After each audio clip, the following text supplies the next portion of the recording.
a todos. Estamos aqui com o 6º C, na escola EB23 Eugénio de Castro. Nós vamos falar sobre o 25 de Abril, não é? Como vocês sabem. Antes do 25 de Abril, Portugal era um país completamente diferente. O que é que não era permitido? As mulheres não podiam votar. Quem falasse mal do governo ia preso. Então, qualquer coisa que fosse de outro país era ilegal. Por exemplo, Coca-Cola, por exemplo. E vocês conhecem alguém que tenha passado por essa situação de ter sido ou preso ou ter saído do país por ter ido contra o regime?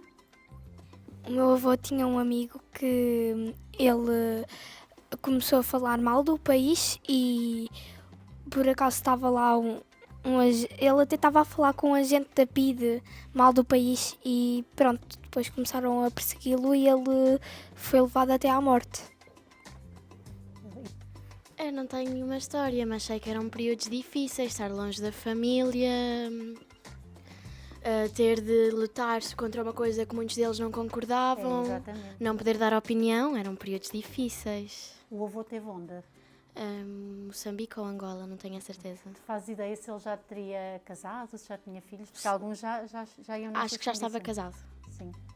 Ok. O meu avô teve em São Tomé e Príncipe, naquela época era mecânico, arranjava os carros para a guerra e teve às portas da morte por causa de uma doença que havia lá, já não me lembro o nome. O meu bisavô paterno quase que foi descoberto estar a falar mal do país. A única coisa que eu me lembro que o meu avô paterno disse é que ele também foi importante lá em Brasfemes. Boa. Muito bem. Tem aqui. O meu avô fez parte de um esquadrão especial de Angola. O meu avô esteve na Guerra do Ultramar, em Moçambique. Ele contou-me que tinha sido muito bem recebido e que gostou muito de lá estar, só que o problema era mesmo a guerra, porque ele felizmente não matou ninguém, só lançou 3 tiros e viu um amigo dele, que perdeu uma perna por ter pisado no chão e estava lá uma mina. E depois tive outro avô meu que estava em Setúbal, era um dos soldados do 25 de Abril. Se há alguma coisa que corresse mal, ele entrevia e ia para Lisboa. Então, pronto, tenho essas histórias. Como é que vocês acham?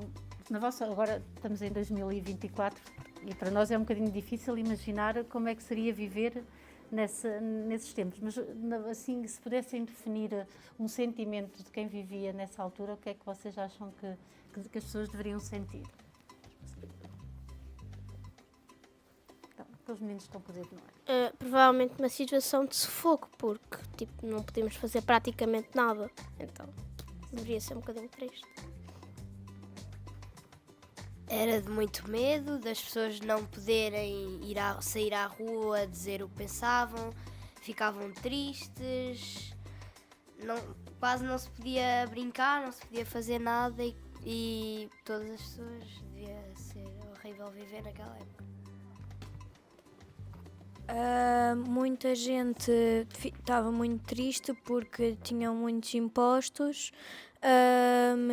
E a vida não era fácil, portanto, eles queriam mudar isso.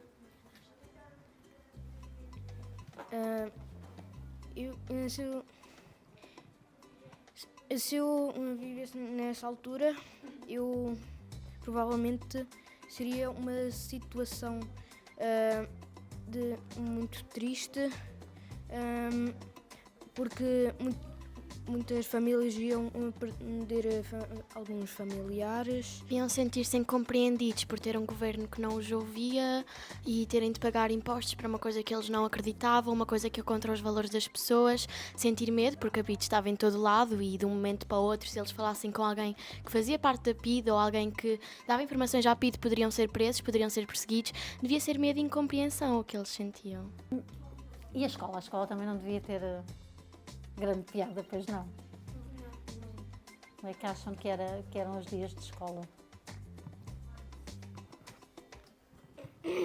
Então, provavelmente não aprendiam o mesmo que nós, aprendiam o que o governo queria, aprendiam a respeitar as suas leis, aprendiam a louvar quem liderava, pronto, a ditadura, e tipo, deveria ser um bocadinho chato. Penso que a escola era separada, rapazes e raparigas, e a informação passada para os alunos não é como hoje. Hoje vamos até ao 12º e depois ainda temos a opção de faculdade, de estudar mais. Antigamente não, estudavam apenas o que o governo queria, estudavam até ao 4º ano, penso, não sei bem, mas estudavam pouco, a informação era muito reduzida e a verdade é que depois as mulheres que estudassem na escola não teriam muitas oportunidades depois e acabavam por ficar sempre em casa, a cuidar da casa, enquanto os homens tentavam trabalhar. Eram ensinados que aquele regime era o certo. Mas já terão ouvido, com certeza, algumas das músicas do 25 de Abril, não é? Sim, há alguma que vocês gostassem daqui de partilhar connosco? Gândola Vila Morena. Exato. Não. Depois do adeus. Mais assim alguma? E vocês cantam? Conseguiam cantar aqui para nós? Gândola Vila Morena.